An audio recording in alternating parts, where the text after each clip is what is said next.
There are so many different applications for hypnosis, hypnotherapy, hypno-coaching, and our clients come with a big variety of different topics. Perhaps the most popular or best known applications for hypnotherapy are smoking cessation and weight loss, but there are so many others. Almost any topic that you can think of can be treated with hypnosis. Now, my name is Axel Hombach. I'm a hypnotist and trainer for self-hypnosis in Cologne, Germany. I'm currently sitting here in London with Dr. John Butler of the HTI, the Hypnotherapy Training International. He is the director of one of the leading schools in hypnotherapy and has over 40 years practical experience. So what is now better than to ask someone who has been in the field for such a long time, what are the topics that our clients come most often with? Hello, John. Hello, Axel. Hello to our listeners. So you've heard my small introduction, and from your experience, just generally speaking, what are the topics that our clients come with most often?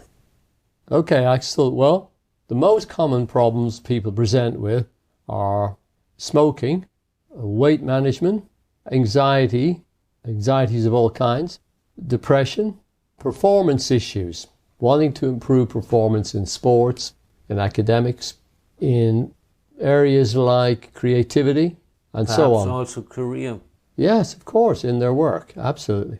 Then we have stress-related issues, stress itself and affecting their health and mind-body problems that may produce a lot of physical conditions for people eventually.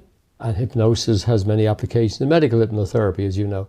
And so we also have people coming along with unwanted behaviors of various kinds, bad habits, maybe nervous tics, twitches, and these are often stress-related issues. On top of that, I would add in people want to achieve personal goals and perhaps learning self-hypnosis to help them achieve very individual, specific goals they have in life. And another category is really the whole area of personal development, self-development, understanding ourselves through hypnosis as a very powerful form of meditation, getting inner direction and also being able to control our responses so we are actually able to move towards that inner guidance where it's directing us. So hypnosis has application in all of those areas, Axel.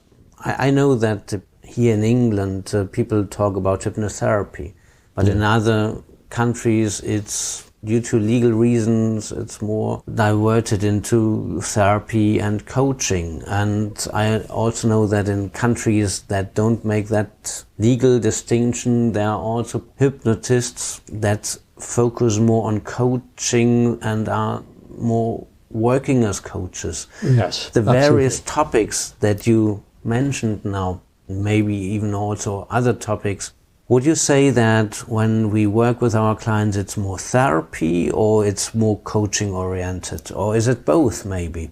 Well, in practice it's both. Therapy is about healing, helping people to improve themselves. When healing means holism, it's about integration, and that's through understanding. It doesn't have to be a medical, conventional Western medical approach to healing, although it interacts very well with that.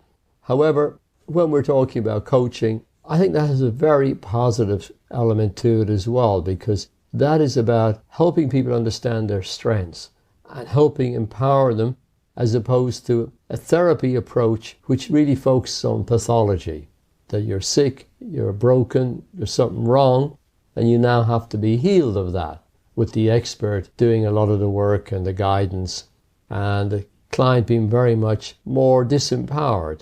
So we can have a sickness or a wellness model almost. Now, I don't think therapy should be always so heavily influenced in that direction, pathology-oriented.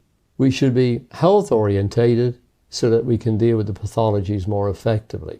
But for historical and other reasons, of course, medicine and psychotherapy, psychiatry, and even hypnotherapy have often been very illness-focused, about fixing what's wrong, which of course is a part of any healing system. But at the end of the day, there has to be this empowerment element, which is very much a good model of coaching. I mean, there are coaches, I'm sure, who encourage dependency, whether they realize it or not. But good clinicians and good coaches encourage and foster the opposite, independence and responsibility taking and empowerment. So, Axel, words are just words in one sense. As powerful and important as they can be, they cannot always reveal things clearly to us. They can be misused, used to conceal. And frankly, a lot of the terminology used in fields of therapy needs to be more clear. As Gil Boyne used to say back to the 1960s, when he taught hypnotherapy, he said we're more like coaches than therapists in the psychotherapy model of being a therapist, because we're about the strengths and the abilities of the client, helping them understand those, helping them bring them out, accessing that marvelous power we're calling the subconscious power, the creativity of the individual, and using that to help the healing process, help understanding and healing. When you look at the old therapy model in psychotherapy, it was very much influenced by the old Freudian ideas that we were all kind of damaged. We're all the victims of our id, of the unconscious, and a very negative portrayal of the unconscious. And hypnotherapy is not that way at all. It is very much the power of the human mind being unleashed, connected with, understood, which is a healing and a journey of learning. To do that, it's not just, fine words. You've got to learn your self-hypnosis. You've got to learn the power of suggestion, waking hypnosis and trance hypnosis with good trainers, with a good therapist, and go to a good school. Otherwise, these words don't amount to much. In therapy, we hear a lot about empowerment, yet we have people in therapy for very long periods of time and really not making all that much progress. Even the evidence that says that people can be in therapy and getting worse. So clearly, we need to be more effective as therapists and as coaches and more precisely define what is good therapy, good coaching, and how to achieve it. So in the next few episodes, we are going to look deeper into the various topics that you mentioned. Yes. And we will also then look in each case, is it more coaching approach or is it more therapy approach from the mental mindset? Yes. Or is it a mixture of both? Well, as you already hinted at, probably it's a case of both in each case, and that we need maybe some therapy, but in some cases some coaching is all we need to get our client going. To motivate, inspire them, to get moving towards those goals. It's goal-oriented, it's present time living. All of that is, of course, at the core of coaching. I believe it should be at the core of therapy as well. So really, they overlap greatly. And in my mind, they're really the same. When we are actually dealing with healing something that we might say, oh, well, that's therapy rather than coaching. Looking back at some person's past where they've been damaged due to abuse and so on, we don't, at least I don't see that's an issue where we have to spend years of therapy talking about how damaged they are, leading them into a victim mode, even when we're trying not to do that, because our language and our whole approach is about limitation and weakness and being sick and being tied to the past and influenced by the past. I believe those problems from the past, which do need attention, they do need healing, they do need therapeutic work, that needs to be done in a very positive, focused, empowering manner. And the problems, when we get to them, we're dealing with them in the present, and we're bringing new powerful understanding, new resources to transform those old negative fixed ideas. So it's a very liberating and positive process rather than talking about it for years, which is the disadvantage of the worst kinds of talk therapy, as if talking could cure the problem. Talking about food never fed a hungry man. Talking about change doesn't bring change. And talking about the problem doesn't bring healing. There may be understanding coming from the best kind of talking, and that's a different thing. But talking on its own may just make you worse, make you more aware you have a problem, and you're digging a deeper hole. Sometimes it might be necessary to talk about the problem so that the client realizes he has a problem. When we're bringing, as I've said, if we're bringing understanding through the talking. But that's a very specific kind of talking.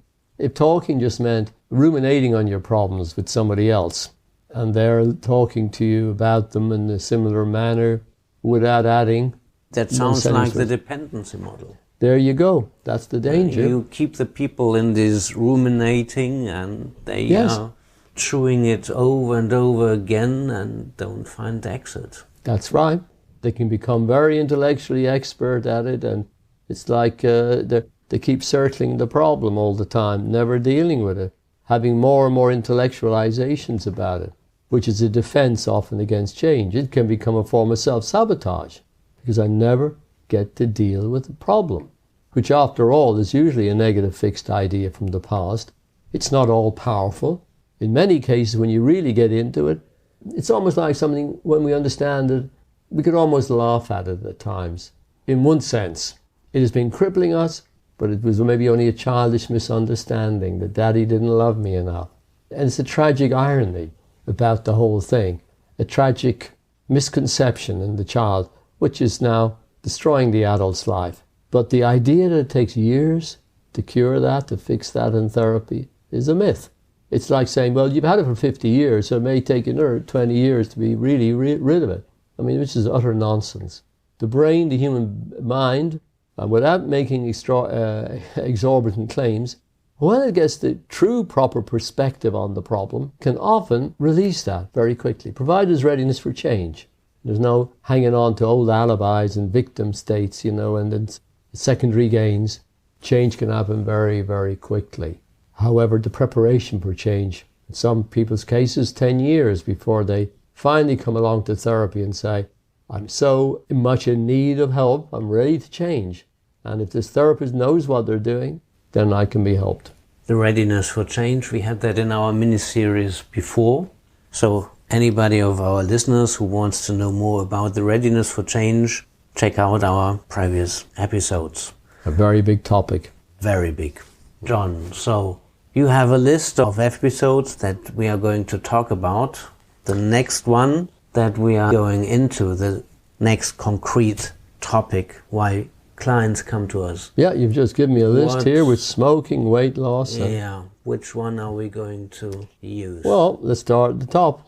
Smoking is a very important one. So, dear listeners, we are going to continue in our next episode of our mini-series on topics why clients come to us with smoking. If you want to work with smokers or already are working with smokers and might encounter various difficulties, John will provide you with some very helpful ideas how to tackle the problem. Thank you very much, John. Thank you, Axel. Thanks to the listeners. And talk to you in a moment in the next episode.